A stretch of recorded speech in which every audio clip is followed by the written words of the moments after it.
अस्सलाम वालेकुम dear aspirants. आज जो हम डिस्कस करने वाले हैं वो बहुत इम्पॉर्टेंट टॉपिक है। वो इसीलिए इम्पॉर्टेंट है कि क्योंकि काफ़ी लोग ये सोचते हैं कि हमसे सीएसएस नहीं हो पाएगी। सीएसएस बहुत टफ है। सीएसएस इस तरह का एग्ज़ाम है जिसको हम अवेल कर ही नहीं सकते। तो उन लोगों के लिए मैंने एक ये स्पेशल वीडियो बनाई है कि सीएसएस कौन लोग कर सकते हैं और सीएसएस कौन लोग नहीं कर सकते। पहली तो बात ये इम्पॉर्टेंट है कि हम हर एक चीज़ यहाँ से ही सीखते हैं, इस दुनिया में ही रह के सीखते हैं थ्रू सोशलाइजेशन। तो जो ये क्वालिटीज़ मैंने लिखी हैं वो सारी क्वालिटीज़ हम सीख भी सकते हैं और उनके बाद अगर ये क्वालिटीज़ हम में हैं तो हम सीएसएस की तैयारी कर सकते हैं। अगर नहीं हैं तो आप सीएसएस का सोचें भी मत, क्योंकि आपसे सीएसएस नहीं हो पाएगी। अगर सीएसएस करना है तो वो सारी क्वालिटीज़ आपको कल्टीवेट करनी पड़ेंगी खुद में। ठीक है, तो सबसे पहले जो इम्पॉर्टेंट क्वालिटी है वो है इंग्लिश ग्रामर। यानी कि इंग्लिश ग्रामर पे आपको ग्रिप होनी चाहिए। English grammar is very important for passing any competitive examination. तो इंग्लिश ग्रामर में है क्या क्या कौन सी चीज़ें आपको आनी चाहिए? पूरा इंग्लिश ग्रामर आना चाहिए? क्या आपको ग्रामेरियन बनना है? नहीं, बिल्कुल भी नहीं। ग्रामेरियन बनने की कोई ज़रूरत नहीं। हमें कोई 30 मार्कान बनने की कोशिश नहीं करनी है। हमें बस इतना ग्रामर आना चाहिए जो सीएसएस के एग्जाम में इस्तेमाल होता है। सीएसएस के एग्जाम में जो चीज़ें इस्तेमाल होती हैं मैं लिख रहा हूँ। सबसे पहले जो इम्पोर्टेंट चीज़ है वो है टेंसेस। टेंसेस के बाद एक्टिव एंड पैसिव वॉइस, उसके बाद नरेशन एंड उसके बाद पार्ट्स ऑफ स्पीच। ये tenses, active and passive voice, narration and parts of speech, इन पे ग्रिप होनी चाहिए। टेंसेस पे अच्छी खासी ग्रिप होनी चाहिए, एक्टिव पैसिव पे अच्छी खासी ग्रिप होनी चाहिए, उसके बाद नरेशन भी बहुत अच्छी होनी चाहिए। उसके बाद parts of speech in depth पढ़ने की कोई ज़रूरत नहीं है। हमें बस सिर्फ इतना आना चाहिए कि noun, pronoun, verb, adverb, adjective, conjunction, preposition and interjection, इनका इस्तेमाल क्या होता है, इनके अकसाम क्या हैं, बस इतना आना चाहिए। इन डेप्थ हमें पढ़ने की कोई ज़रूरत नहीं है। इतनी आनी चाहिए जो हम अच्छी तरह से उनको इस्तेमाल कर सकें। तो ये है इंग्लिश ग्रामर। यानी कि आपको practical use of tenses, active and passive voice, narration and parts of speech आना चाहिए। अगर इतना आता है तो आपका ग्रामर ठीक है और आप सीएसएस की तैयारी कर सकते हैं। लेकिन ये काफ़ी नहीं है, और भी चीज़ें हैं। उसके बाद है इस्लामियात। इस्लामियात के लिए भी जो इम्पॉर्टेंट चीज़ें हैं वो है fundamental pillars, fundamental belief, socio economic system of Islam, Islam is the religion of peace and tranquillity. इस तरह की जो चीज़ें बेसिक इंफॉर्मेशन अबाउट इस्लाम है वो हमें आनी चाहिए। और ये हमारा एक मजहबी फरीज़ा भी है। तो ये जो चीज़ें हैं we must be aware about the basic information of Islam and Islamic ideology because it is our religious responsibility. यानी कि इस्लामियात के बारे में हमें थोड़ा बहुत पता होना चाहिए। मिसाल के तौर पे नमाज, रोज़ा, हज, ज़कात, उसके बाद educational system of Islam, socio political system of Islam, economic system of Islam, judicial system of Islam, इनके बारे में थोड़ी बहुत नॉलेज होनी चाहिए। अगर नहीं है तो आप इम्प्रूव कर लें। ये था इस्लामियात की बेसिक इंफॉर्मेशन। अब हम करंट अफेयर्स डिस्कस करेंगे। करंट अफेयर्स एक बहुत इंपॉर्टेंट सब्जेक्ट है और this is very much important for any competitive examination in our country. ये इम्पॉर्टेंट इसीलिए भी है क्योंकि करंट अफेयर्स से रिलेटेड काफ़ी क्वेश्चंस मुख्तलिफ सब्जेक्ट्स में आते हैं। मिसाल के तौर पे इस्लामियात में करंट अफेयर्स के क्वेश्चंस आते हैं क्योंकि freedom fighters are terrorist are jihadist, इस तरह के जो क्वेश्चंस हैं वो उनमें करंट टच होता है। तो वो करंट टच हमें करंट अफेयर्स से ही मिलेगा। जब हम करंट अफेयर्स पढ़ेंगे और समझेंगे तब हम लिख पाएंगे। करंट अफेयर्स मिसाल के तौर पे दुनिया में क्या हो रहा है और जो दुनिया के हालात हैं वो पाकिस्तान की फॉरेन पॉलिसी पे कैसे असरअंदाज हो सकते हैं, American policy in middle east क्या है, और उसके बाद नॉर्थ कोरिया और अमेरिका के रिलेशंस में क्यों तनाव है, और इस तरह की काफ़ी जो करंट अफेयर्स के बेसिक पीसेस ऑफ इंफॉर्मेशन है वो आपको पता होना चाहिए। अगर ना भी हो तो वो कवर कर सकते हैं। तो ये क्वालिटी आप में अगर है तो बहुत अच्छा, अगर नहीं है तो इम्प्रूव करनी पड़ेगी फॉर पासिंग CSS। उसके बाद हम आते हैं proper planning. Planning means success. अगर आप प्लानिंग करते हैं और प्रॉपर प्लानिंग करते हैं तो आप कामयाबी की तरफ जा सकते हैं। तो इस तरह से ये कामयाबी हमें तब मिलेगी जब हम प्रॉपर प्लानिंग करेंगे। जैसा कि आपको पता है कि CSS में 12 सब्जेक्ट हैं, 1, 2 या 3 सब्जेक्ट नहीं है, 12 सब्जेक्ट, 6 ऑप्शनल हैं और 6 कंपलसरी हैं। जो कंपलसरी सब्जेक्ट्स हैं और जो ऑप्शनल सब्जेक्ट्स हैं उनकी जो प्रिपरेशन की डायनामिक्स हैं वो बिल्कुल चेंज है, उनमें काफ़ी चेंजेस हैं। तो हर एक सब्जेक्ट को अलग ट्रीटमेंट देनी पड़ती है, प्रिपरेशन के हवाले से, आंसर राइटिंग प्रैक्टिस के हवाले से और पढ़ने के हवाले से। तो इस तरह से ये जो प्रॉपर प्लानिंग है वो ही रोल प्ले करती है। अगर आप अच्छी तरह से प्लानिंग करेंगे, जैसे कि अभी 4 महीने रह गए हैं कमिंग CSS एग्जाम में, तो अब 4 महीनों को आपको डिस्ट्रीब्यूट करना पड़ेगा कि पहले महीने में किस तरह से तैयारी करनी है, दूसरे में क्या करना है, तीसरे में प्लानिंग कैसी रखनी है और चौथे में कैसी रखनी है। यानी कि ये स्किल बहुत इंपॉर्टेंट है, वो आपको अचीव करना पड़ेगा। अगर नहीं है तो वो आप उस पर थोड़ा काम करें, इंशाल्लाह वो आ जाएगा।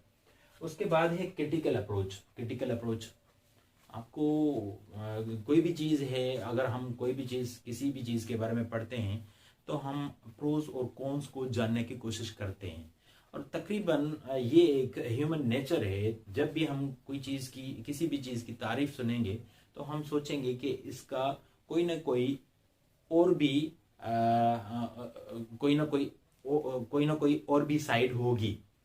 तो वो जो साइड है वो कौन सी है? नेगेटिव साइड हर एक चीज की होती है, जैसे dark side of global warming and sunny side of global warming. तो हर एक चीज के 2 पहलू होते हैं।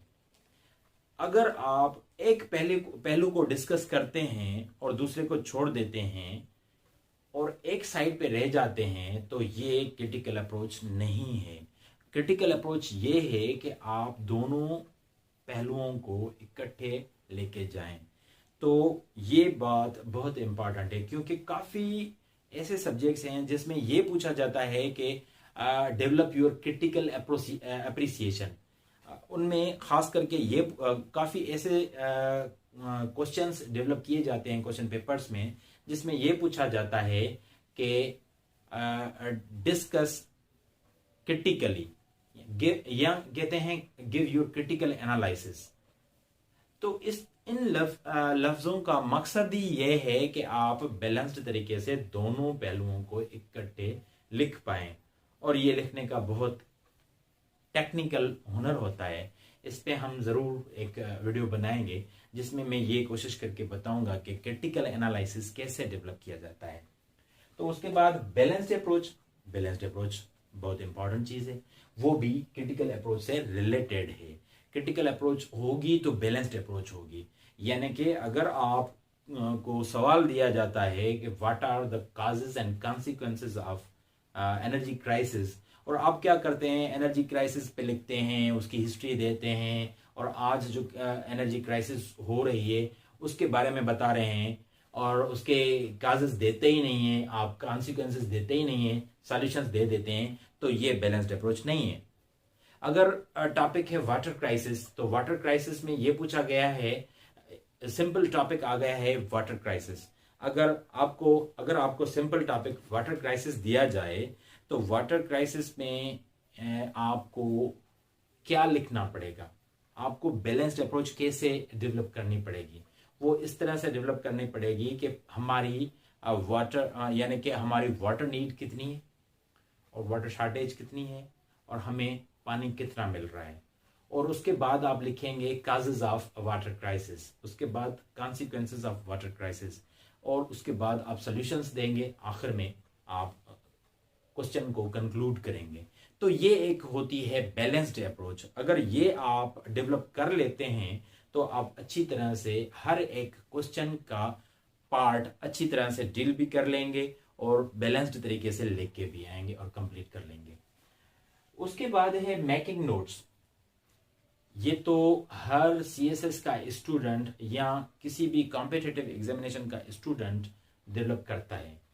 नोट्स डेवलप करने की जो एबिलिटी है हम बिल्कुल सिंस फर्स्ट क्लास हम सीखना शुरू करते हैं। जब लिखना शुरू करते हैं तो नोट्स मेकिंग भी शुरू कर लेते हैं। आहिस्ता आहिस्ता इम्प्रूव होती जाती है और हम नोट्स बनाने में मैच्योर हो जाते हैं। तो यहाँ भी जो भी चीज़ आप पढ़ेंगे, जो भी इंफॉर्मेशन, जो भी पीस ऑफ इंफॉर्मेशन आप पढ़ेंगे, कहीं से भी पढ़ेंगे, जो समझते हैं कि सीएसएस या पीसीएस के हवाले से बहुत इम्पॉर्टेंट है, तो आप उसको लिखेंगे। सिर्फ लिखेंगे नहीं, उसकी डायमेंशंस पे भी काम करेंगे, उस पे भी नोट्स कलेक्ट करेंगे। अगर आपको 8 से 12 घंटे तक पढ़ने की स्टेमिना है तो आप अच्छी तरह से तैयारी कर सकते हैं। न सिर्फ तैयारी कर सकते हैं लेकिन पास भी कर सकते हैं बहुत अच्छे नंबरों के साथ, और you can be a good bureaucrat. तो उसके बाद 6 to 8 आवर्स रिटन प्रैक्टिस। जैसा कि आपको पता है कि हमारा जो सीएसएस एग्जाम होता है उनमें उनका जो स्केड्यूल होता है, उस स्केड्यूल में एक पेपर 9 से 12 बजे तक और दूसरा पेपर 2 से 5 बजे तक होता है। तो यानी कि 6 घंटे लिखने की प्रैक्टिस करनी चाहिए हमें। अगर हम 6 से 8 घंटे तक प्रैक्टिस करते हैं रिटन, तब हम उधर 6 घंटे लिख पाएंगे और अच्छी तरह से लिख पाएंगे। जो रिक्वायर्ड टाइम रियल पेपर्स में है उससे 2 घंटे आपको ज्यादा प्रैक्टिस करनी पड़ेगी। उसके बाद आंसर राइटिंग स्किल, ये तो बहुत इंपॉर्टेंट है।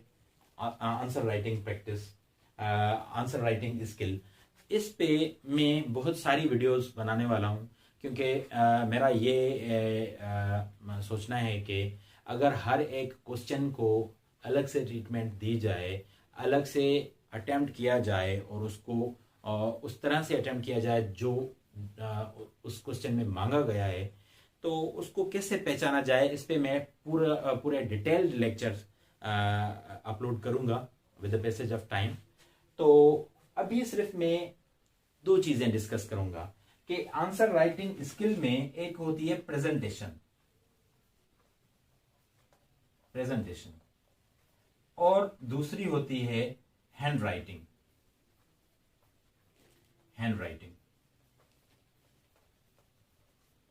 ये दोनों बहुत इंपॉर्टेंट हैं। प्रेजेंटेशन स्किल्स तो मैं तो ये कहूंगा this is the jewellery of your paper. Presentation skill is the jewellery of your paper.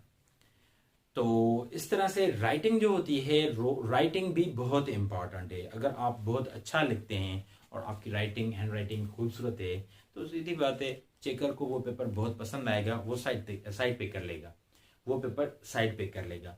क्योंकि वो जो पेपर बहुत अच्छे होते हैं, अच्छी तरह से लिखे हुए होते हैं, उनकी लिखाई अच्छी होती है, उनकी प्रेजेंटेशन अच्छी होती है, तो उनको अलग करके उनको स्पेशल टाइम दिया जाता है चेकर की तरफ से, क्योंकि उसको ये पता होता है कि ये पेपर बहुत अच्छी तरह से अटेम्प्ट किया गया है, तो ये बहुत नंबर ले सकता है, तो वो उस तरह से चेक करेगा।